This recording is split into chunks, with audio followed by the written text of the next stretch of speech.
Hello. Um, I am Krista Starr, Krista Marie Starr. I teach yoga here in Toronto. I teach abroad and host workshops.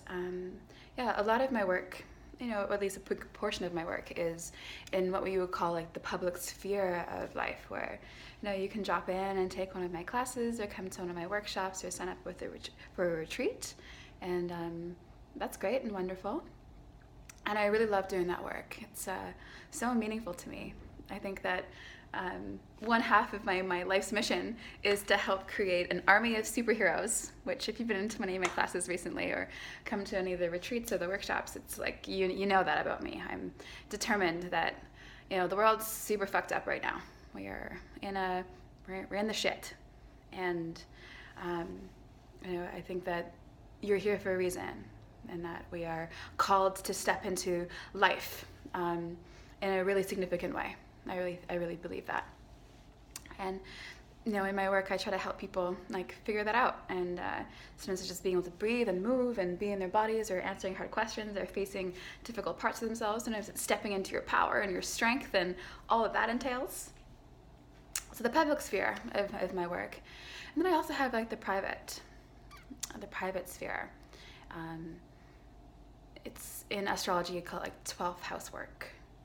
And it's the private realm of really helping people through some darkness. And for the past about 5 years, I've been working at an eating disorder center, where I've had the deep honor to work with so many extraordinary people who have had to walk through some unbelievable circumstances. And when we don't learn how to navigate trauma and navigate darkness and our personality stuff that comes up, and mental health issues, and we don't know how to deal with life, or we haven't been taught there, we have no support, we end up in some dark places in terms of how we treat ourselves or how we live. And I would say my private work, or the 12th house work that I do, would be being a support to those people. And I've done so much crying, oh my god, endless, of coming home and being having to bear witness to people who are in so much pain. And some of the deep lessons I've learned is detachment, and what that really means. It doesn't mean not caring. Actually, it's the opposite. It means caring so much that you're willing to be there with those people, be there with that person, no matter what it is that they're going through, and not make it about you.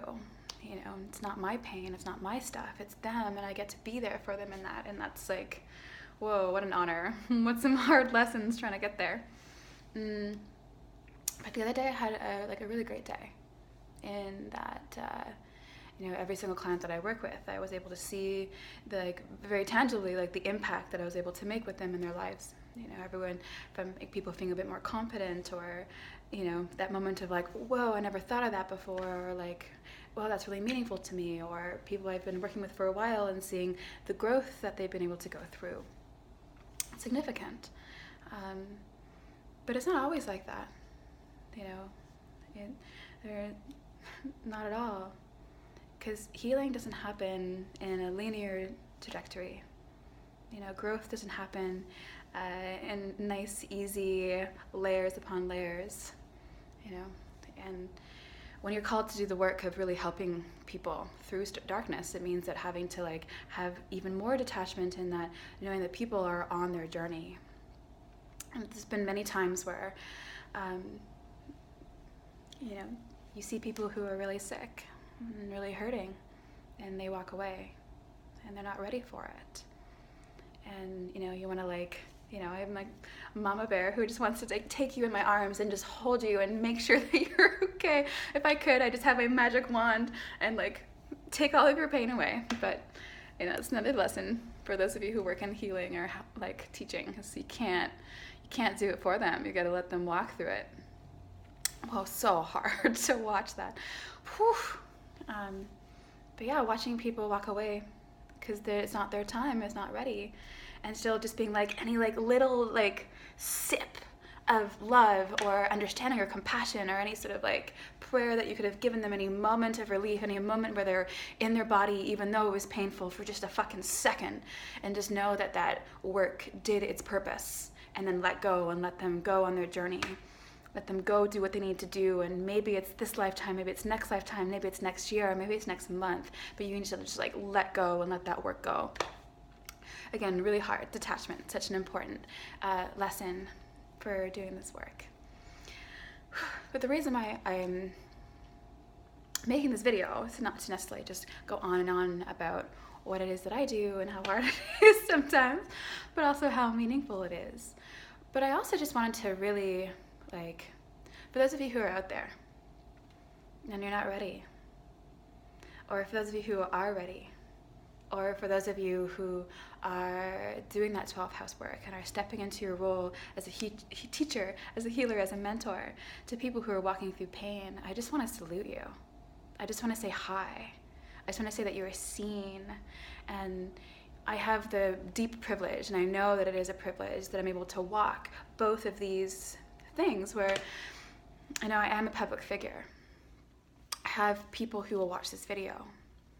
And I also am privileged to be able to do this 12th house work that a lot of people who are public figures don't get access to or don't have any really knowledge of.